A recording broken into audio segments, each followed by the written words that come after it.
Don't get in your Mustang, your fiancée cut the brakes.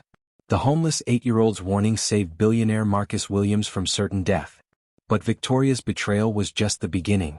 What started as attempted murder became the greatest blessing of his life, and his revenge would destroy everything she held dear. Before watching full story, comment below from where you watching. Also like and subscribe for more stories. Marcus Williams adjusted his expensive watch as he walked toward his bright red Mustang. The parking lot of the charity gala was filled with luxury cars, but his stood out like a flame against the night sky. At 35, Marcus had built a tech empire from nothing, and tonight he had just announced his engagement to Victoria Hayes, the mayor's daughter. The evening had been perfect. Victoria looked stunning in her diamond-studded dress, and the crowd had cheered when he slipped the 10-carat ring onto her finger. Now, all he wanted was to drive home and celebrate privately with his fiancée. As he pulled out his car keys, a small voice stopped him cold. "Mister, don't get in your car." Marcus turned to see a little girl, maybe 8 years old, standing behind a concrete pillar. Her clothes were dirty, her hair messy, and her shoes had holes in them. She looked like she belonged on the streets, not at a high-end charity event. "Excuse me?" Marcus said, confused. The girl stepped closer, her eyes filled with urgency. "Your fiancé cut the brakes. Don't get in your Mustang." Marcus felt his heart skip a beat. "What did you say?" "I saw her under your car with tools. She cut something. I heard her talking on the phone. She said, 'The accident will look real and I'll inherit everything.'" The girl's voice was steady despite her young age. Marcus stared at the child, his mind racing. This was impossible. Victoria loved him. They were getting married next month. But something in the girl's eyes made him believe her. Without another word, Marcus pulled out his phone and dialed 911. 911, what's your emergency? This is Marcus Williams. I need police at the Grand Hotel immediately. Someone has tampered with my car. 20 minutes later, the parking lot was filled with police cars and emergency vehicles. Detective Sarah Chin crouched under Marcus's Mustang with a flashlight while Marcus stood nearby, still in shock. "Mr. Williams," Detective Chin called out. "The brake lines have been cut. If you had driven this car, you would have died." Marcus felt his legs go weak. Victoria appeared at his side, her face showing perfect concern. "Marcus, what's happening? Are you okay?" she asked, placing her hand on his arm. "Someone cut my brake lines," Marcus said, watching her face carefully. Victoria's eyes widened in what looked like genuine surprise. "That's horrible. Who would do such a thing?" But Marcus noticed something. For just a split second, relief had flashed across her face when she thought he didn't see it. "We need to talk to everyone who had access to the parking lot," Detective Chin said. "Mr. Williams, do you have any enemies?" Before Marcus could answer, the little girl appeared again, tugging on his sleeve. "The lady in the pretty dress," she whispered, pointing at Victoria. "I saw her do it." Victoria's face went pale. "That's ridiculous. Why would anyone believe a street child?" "What's your name, sweetheart?" Detective Chin asked the girl gently. "Emma," the girl replied. "I live in the shelter down the street. I came here looking for food in the trash when I saw the pretty lady crawling under the red car." Detective Chin turned to Victoria. "Ma'am, where were you 30 minutes ago?" "I was inside talking to guests," Victoria said quickly. "Ask anyone." But when the police checked, they found a 20-minute gap where no one could account for Victoria's whereabouts. The next morning, Marcus sat in his penthouse apartment, staring out at the city. Everything he thought he knew about his life had crumbled in one night. The woman he loved had tried to kill him for his money. Detective Chin arrived with more devastating news. "Mr. Williams, we found Victoria's fingerprints on the tools hidden in her car. We also discovered she's been having an affair with someone named David Morrison." Marcus recognized the name. David was Victoria's childhood friend who worked as a mechanic. The pieces were falling into place. "There's more," Detective Chin continued. "We found evidence that Victoria has been planning this for months. She took out a life insurance policy on you without your knowledge, forged your signature." Marcus felt sick. "How much?" $20 million. The room spun around Marcus. Victoria had been playing a long game, pretending to love him while planning his murder. "We've arrested her," Detective Chin said. "But I wanted to ask you about the girl, Emma. She saved your life." Marcus nodded. "I want to help her." "Where is she now?" "Back at the homeless shelter. Her mother died last year and she has no other family." That evening, Marcus drove to the shelter. It was a rundown building in the poorest part of the city. Inside, he found Emma sitting alone in a corner, drawing pictures with broken crayons. "Hi, Emma," Marcus said softly. She looked up, her eyes brightening when she recognized him. You didn't die. Marcus sat down beside her. Thanks to you. You saved my life. Emma smiled shyly. My mama always said to help people when you can. Marcus felt his heart break for this brave little girl. Emma, how would you like to come live with me? Her eyes went wide. Really? You want me? More than anything, Marcus said, surprising himself with how much he meant it. 6 months later, Marcus's life had completely changed. Emma had moved into his penthouse and every day brought new joy. She was incredibly smart, learning to read faster than any child he'd ever seen. More importantly, she had brought warmth and laughter into his previously cold, empty life. But Marcus hadn't forgotten about Victoria's betrayal. During the trial, more shocking details emerged. Victoria and David had been planning to kill Marcus on their honeymoon, making it look like an accident during a mountain climbing trip. The brake line cutting was their backup plan when Marcus changed the honeymoon destination. Victoria was sentenced to 25 years in prison. David got 15 years as an accomplice. But Marcus knew that wasn't enough. They had tried to take everything from him, including his life. Late one night, as Emma slept peacefully in her new bedroom, Marcus sat in his office planning his revenge. He had resources, connections, and most importantly, he had motivation.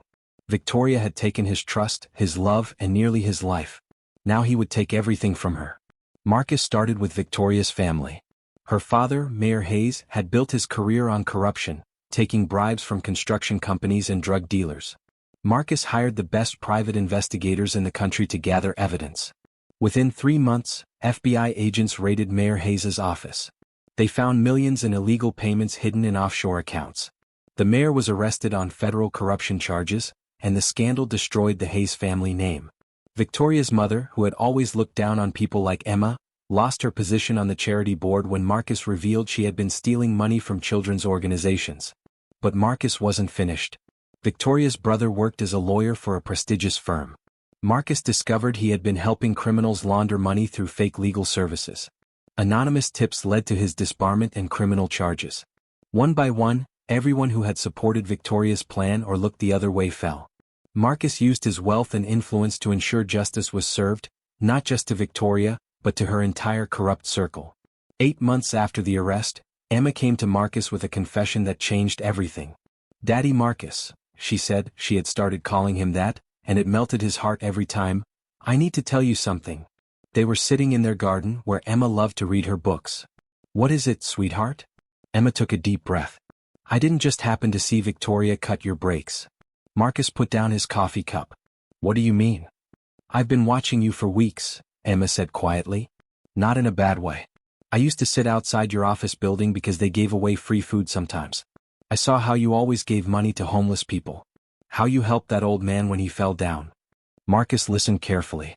I heard Victoria talking to David on the phone one day. They were planning to hurt you. I followed them because I wanted to protect you. You were the only rich person who was ever nice to people like me. Tears filled Marcus's eyes. This little girl had risked her own safety to save a stranger. Emma, you could have been hurt. Why didn't you call the police earlier? They don't listen to kids like me, Emma said sadly. But I couldn't let them hurt you. You're a good person. Marcus pulled Emma into a hug, overwhelmed by her courage and love. 2 years later, Marcus received a letter from Victoria in prison. She was asking for his forgiveness, claiming she had made a mistake and still loved him. Marcus showed the letter to Emma, who was now 10 years old and reading at a high school level. What do you think I should do? He asked her. Emma considered carefully. I think you should forgive her, she said finally. Marcus was surprised. Why? Because being angry hurts you more than it hurts her. And besides, Emma smiled, we already got the best revenge. What do you mean? Emma gestured around their home, filled with family photos, her artwork on the walls, and the sounds of their happy life together. She wanted your money, but she lost everything. You wanted love and you found me. She's in prison, but we're free and happy. She tried to take your life, but instead she gave you a better one. Marcus realized Emma was right. The greatest revenge wasn't destroying Victoria's family or ensuring she stayed in prison. The greatest revenge was living well, finding real love, and building something beautiful from the ashes of betrayal. 5 years after that fateful night in the parking lot, Marcus stood in a courtroom for a very different reason. Today he was officially adopting Emma. Do you, Marcus Williams, promise to love, protect, and care for Emma as your own daughter? the judge asked. I do, Marcus said, his voice thick with emotion. And do you, Emma Williams, accept Marcus as your father? Yes. Emma said loudly, making everyone in the courtroom smile. As they walked out of the courthouse, hand in hand, Marcus thought about the journey that had brought them together. Victoria's betrayal had nearly destroyed him, but it had also led him to the most important relationship of his life. Emma had grown into a confident, intelligent young woman. She excelled in school, participated in charity work, and had become Marcus's greatest source of pride and joy. Dad, Emma said as they got into their car, Marcus had never bought another Mustang. I have an idea for our foundation. Marcus had started a charity organization that helped homeless children, inspired by Emma's story. She was actively involved in planning their programs. What's your idea? What if we created a program where kids like I used to be could report when they see crimes? A safe way for them to help police catch bad people. Marcus smiled. Even after all these years, Emma was still trying to protect others. That's a brilliant idea. Let's make it happen. 10 years after Victoria's arrest, Marcus received news that she was being released on parole. She had served her time and claimed to be reformed. Marcus was now 45, and Emma was 18, about to start college. They had built a beautiful life together, filled with love, purpose, and genuine happiness. Are you worried about Victoria getting out? Emma asked when she heard the news. Marcus shook his head. No. She can't hurt us anymore. Because we're stronger now? Because we have something she never understood, Marcus replied. Real love. The kind that doesn't come from money or looks or what someone can give you. The kind that comes from choosing to care for each other every single day. Emma hugged her father tightly. I'm glad she cut those brakes. Marcus looked at her in surprise. If she hadn't, you would have married her and been miserable. And I would never have found my real family. Marcus realized that Emma was right.